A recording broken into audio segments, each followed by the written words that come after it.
Godhra Bharatiya Janata party દ્વારા દિલ્હી વિધાનસભામાં ભાજપે ભવ્ય જીત મેળવતા ઉજવણી કરાઈ। શહેરના પાંજરાપોર ખાતે બીજેપીના કાર્યકરોએ ફટાકડા ફોડી મીઠાઈ વહેંચી વિજય ઉત્સવ મનાવ્યો। દિલ્હી વિધાનસભા ચૂંટણીમાં 27 વર્ષે બમ્પર બહુમતી સાથે ભાજપે ઐતિહાસિક વાપસી કરી છે।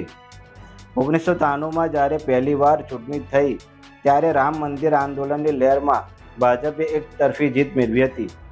જો કે 5 વર્ષના કાર્યકાળમાં પાર્ટીને 3 વખત મુખ્યમંત્રી બદલવા પડ્યા હતા। ત્યારબાદ વર્ષ 1998માં ચૂંટણી થઈ ત્યારે કોંગ્રેસે ભાજપ પાસેથી સત્તા છીનવી લીધી હતી। કોંગ્રેસ સતત 3 વખત દિલ્હીમાં સત્તા પર આવ્યો હતો અને હવે આમ આદમી પાર્ટી છેલ્લા 3 વખતથી સત્તામાં હતું।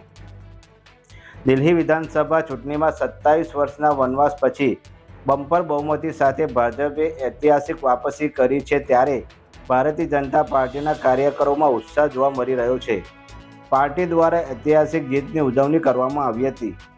શહેરના પાંજરાપોર ખાતે બીજેપીના કાર્યકરોએ ફટાકડા ફોડી મીઠાઈ વહેંચી વિજય ઉત્સવ મનાવ્યો હતો।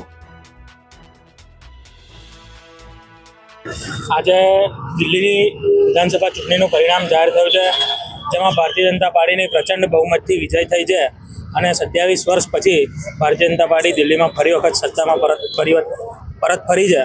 એના ઉજવણીના ભાગરૂપે આજે ગોધરા ભારતીય જનતા પાર્ટી દ્વારા ફટાકડા ફોડી અને દિલ્હી ભાજપને શુભેચ્છાઓ પાઠવી છે।